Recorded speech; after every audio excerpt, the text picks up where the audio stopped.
Welcome to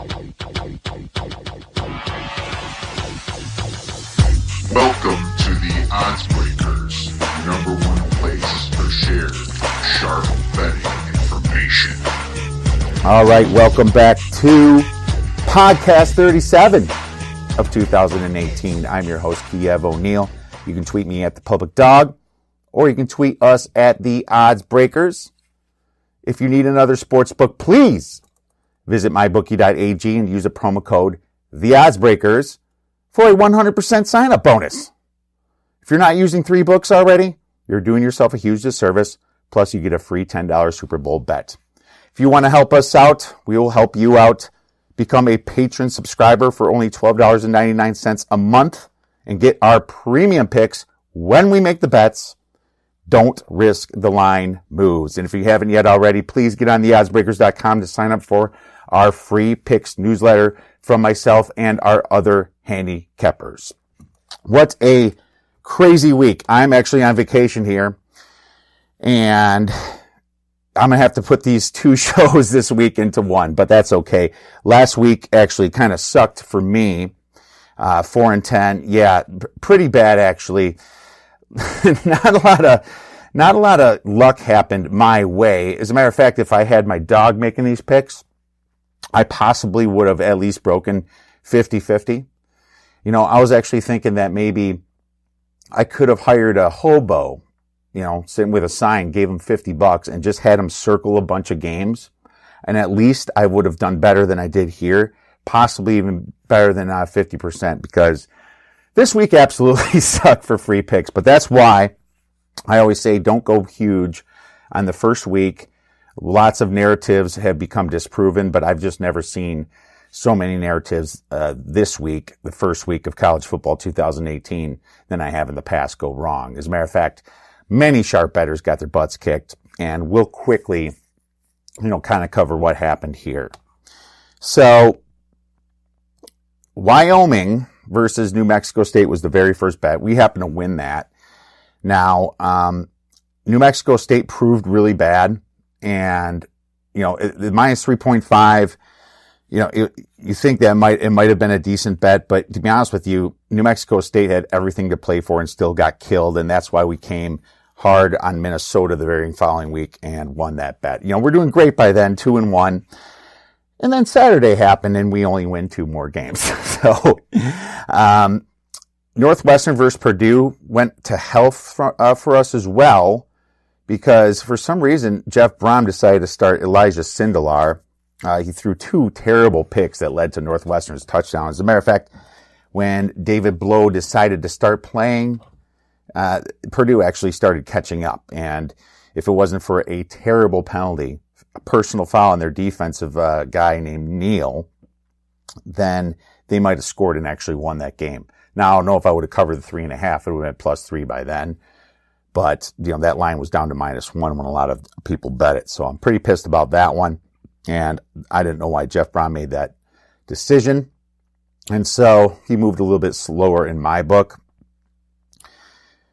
UFC versus UConn, or UCF versus UConn. The narrative, it continues for them at least. 5 TDs, 346 yards for Mackenzie Milton.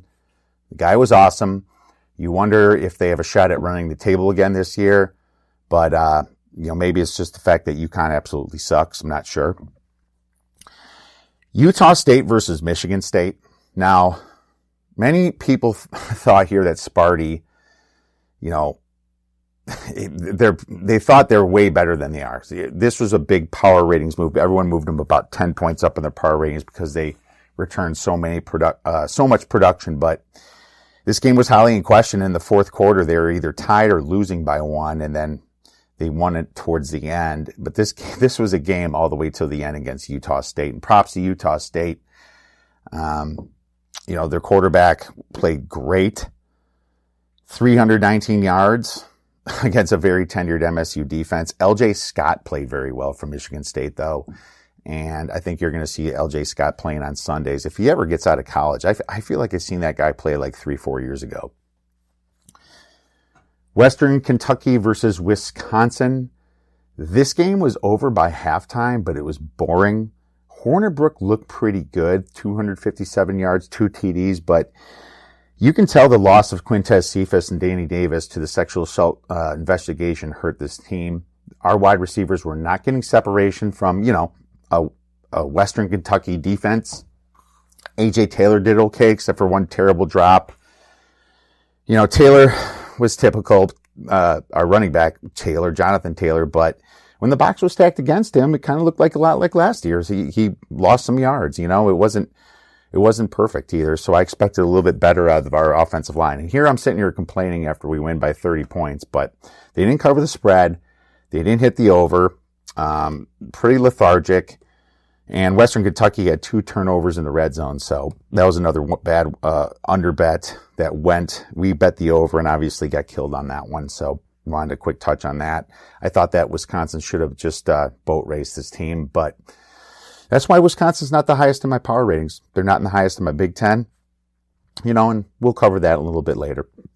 Michigan versus Notre Dame. This game was pathetic as well. And this is kind of what I feared for Michigan here. And this is why I didn't bet a side. We took the under in this game as a premium play, and we actually won it. One of the fewer ones that we won. But Harbaugh was pathetic. Shea Patterson proved why he didn't stay at Ole Miss. I think that they're very predictable. Notre Dame wasn't that much better. I mean, if they played 50 times, I think Notre Dame wins 27 times, and then Michigan wins 23. But pretty pathetic performance, and this is why Michigan should not be in any national title conversations.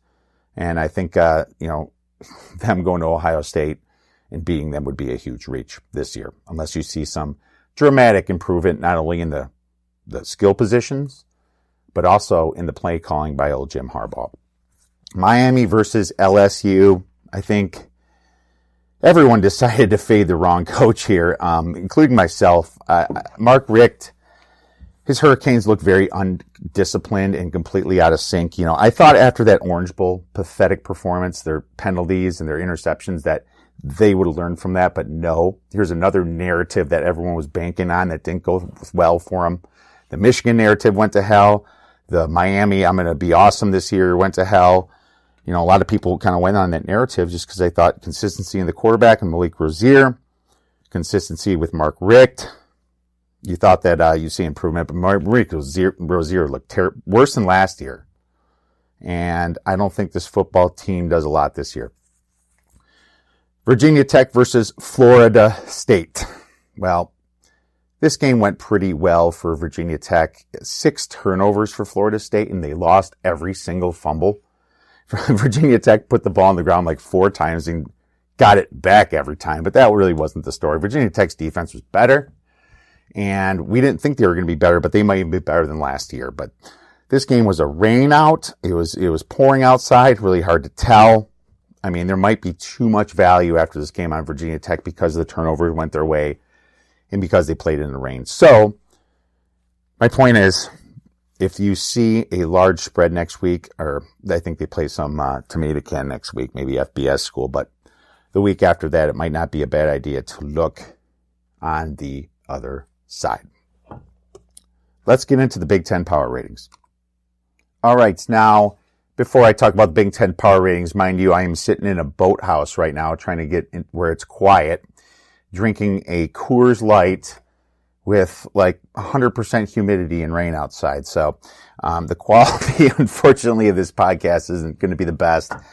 Next week, we're going to do one podcast as well, because I don't return until after the following Monday. But after that, it's going to go to 2 podcasts a week, just like normal, hitting all the fantasy football stuff on Monday/Tuesday, hitting all the bets by Wednesday/Thursday, and the sharp line movement and everything else that we talk about. So, Ohio State, I actually moved them up a little bit here. This team, they destroyed Oregon State, but they looked amazing. Haskins looked great. They look like they haven't missed a beat. So I had to upgrade them a half a point here. They are at 24.5 now.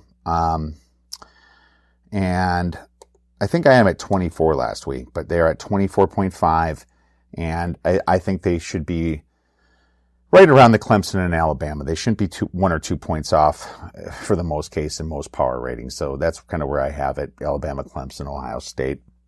They are well deserving of that.